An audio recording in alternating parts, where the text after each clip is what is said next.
Assalamualaikum warahmatullahi wabarakatuh.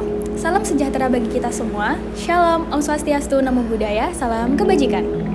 Halo semuanya, nama aku Syirila Salsabila dengan NIM 23061334194 dari Program Studi Gizi Fakultas Ilmu Keolahragaan dan Kesehatan.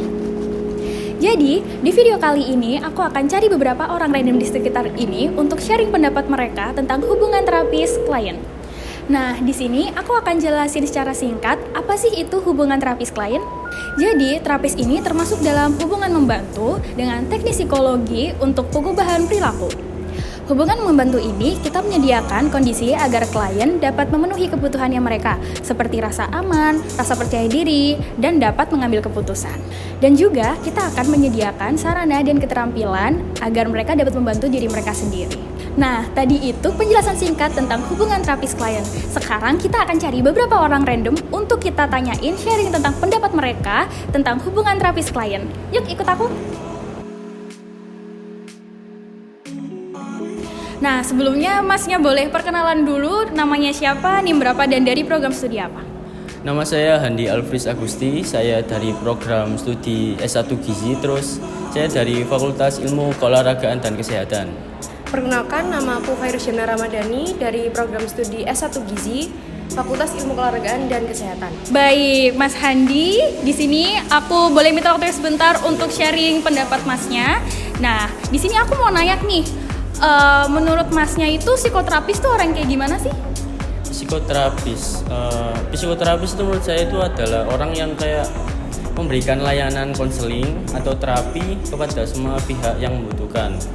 Terus konselor atau psikoterapis itu juga harus kayak mampu bertanggung jawab atas layanan terapis yang ia berikan kepada kliennya gitu. Seseorang yang memiliki kompetensi dan kualifikasi untuk menjalankan konseling baik secara individu maupun masih dalam masa supervisi, dan juga seorang yang mengutamakan dasar-dasar profesional. Nah, selanjutnya menurut Masnya apa sih sikap profesional itu? Sikap profesional berarti sikap profesional yang harus dimiliki seorang konselor yaitu adalah sikap untuk mempertahankan serta meningkatkan derajat kompetensinya dalam melakukan praktik psikologi. Seorang yang profesional itu yang mengutamakan pengetahuan bersifat ilmiah dan seseorang yang bertanggung jawab. Oh, bagus. Jadi sikap profesional itu harus bertanggung jawab ya, teman-teman. Nah, untuk selanjutnya, menurutnya Mbak, hal apa sih yang nggak boleh dilakuin sama terapis? Hal-hal yang nggak boleh dilakuin sama terapis tuh yang pertama ada pelecehan secara seksual ya, misalnya kayak menyebabkan rasa tidak nyaman atau trauma. Terus yang kedua itu ada pelecehan lainnya, misalnya melecehkan agama, suku, dan ras. Berarti kayak konflik yang belakangan ini terjadi ya, pelecehan seksual oleh terapis-terapis di luar sana. Oke, pertanyaan terakhir buat Masnya ya teman-teman. Nah, menurut Masnya hak-hak apa sih yang bisa didapatkan oleh klien? Jadi klien itu menurut saya klien itu saat terapi itu berhak mendapatkan opini kedua dari konselor lain. Misalnya kayak dia itu kurang puas sama jawaban opini dari konselor A. Nah, dia itu boleh meminta opini dari konselor B gitu. Terus klien juga berhak mendapatkan penanganan terapi itu secara rahasia. Arti rahasia itu kayak apa yang dia ceritakan, apa yang dia curhatkan ke konselor itu harus dirahasiakan oleh konselor tersebut. Jadi hanya konselor tersebut sama klien itu yang tahu. Itu menurut saya. Jadi konselor nggak boleh bocor gitu ya ke orang lain, even ke orang-orang terdekat konselor tersebut. Hak-hak yang bisa didapatkan sama seorang klien itu yang pertama mendapatkan rasa nyaman ketika bersama dengan konselornya. Kemudian bisa menghentikan penanganan ketika merasa tidak cocok. Dan yang terakhir mendapatkan perlakuan yang etis atau yang layak gitu ya.